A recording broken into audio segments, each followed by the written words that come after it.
bring in Executive Vice President of the National Taxpayers Union, Brandon Arnold. Brandon, what do you want to see come out of this deal? I assume you want to see the cuts that the president had. And I think what Kelly was trying to address is the actual politics of trying to, if you do have a higher limit on SALT deductions, how do you pay for that? If you try to get no tax on tips, how do you pay for that? And on Social Security, how do you pay for that? From what you know, what do you think?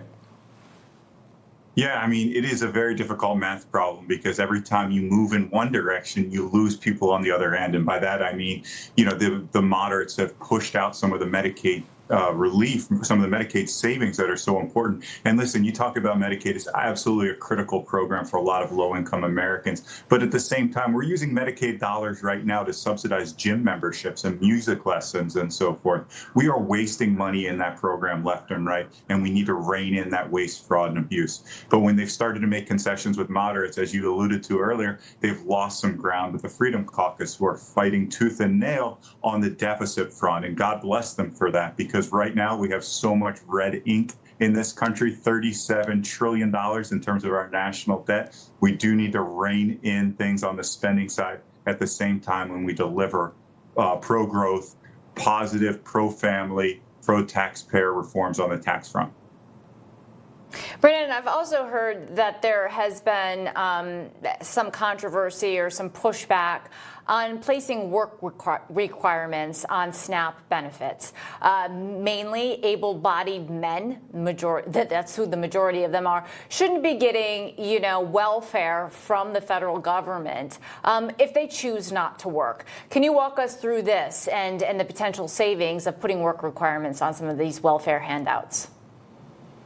Yeah, there's a couple things happening on the work requirements front. There's work requirements that they're talking about for Medicaid. There's work requirements for the SNAP, the food stamps program. In both cases, I think these are pretty common sense reforms that can rein in billions and billions of dollars that can be put to better use, driving down our deficit, providing across the board tax relief. But the simple notion here that if you want to get money from the federal government, first, you should be obligated to work. And let's be clear, there's plenty of exceptions there. There are plenty of people that cannot work for one reason or another, and those people are accepted. But if you're able-bodied, if you are healthy, if you are able to enter in the workforce and you choose not to, then you should not be receiving money, support, benefits, you name it, from the federal government. I think that's a very basic, straightforward concept that the vast majority of Americans strongly support. What kind of deficit will you be willing to live with in this next go-round? This year, it's going to be about $2 trillion. That's on Biden. That's not on Trump. That's a previous budget, even though technically it's on his watch. What do you think will be acceptable? $2 trillion a year in an expanding economy is unconscionable. Yeah, I mean, right now, I'm just directionally looking for change. And that means instead of continuing to grow the deficit year after year with bad policies and irresponsibility, starting to turn around that aircraft carrier. And there's no way you can turn that around on a dime. You can't simply go from $2 trillion deficits in one year to a surplus in the next. But we need to start chipping away at it. And Congress has to stop relying on gimmicks. They have to have serious cuts on all aspects of the federal budget. I would be, frankly, more aggressive than the president has been, because I don't think we should take programs like Medicare and Social Security off the table. Yes, we need to protect the benefits for the most vulnerable and for people that have paid into the system. But at the same time, we all know that there's waste, fraud, abuse, mismanagement across every single federal government program. And that has to stop unless we're going to pass along trillions of dollars of debt to our children and grandchildren, which I think is an economic disaster and a moral failing.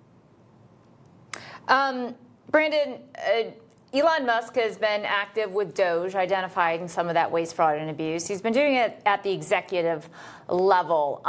What is Congress doing to codify the areas of waste, fraud, and abuse that Elon Musk has identified? We know that he'll be stepping down from his government position soon, but the OMB director, Russ Voigt, is going to step in to the Doge role. But that Doge role means nothing coming out of the White House if Congress is unable to enact upon its findings. Yeah, I mean, that's a great observation, and you're absolutely on point there.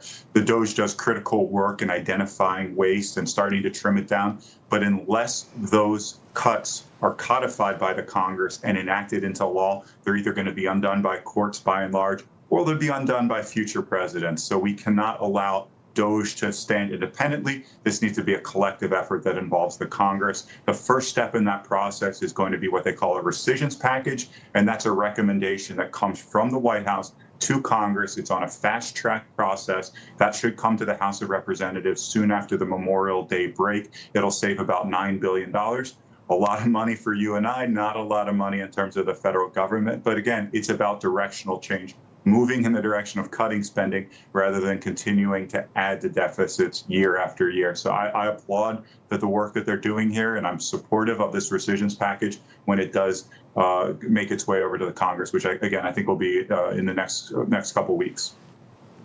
We've got about 30 seconds. I think I know the answer, but what was your feeling when the president floated the idea of raising at the top levels, raising that marginal rate higher?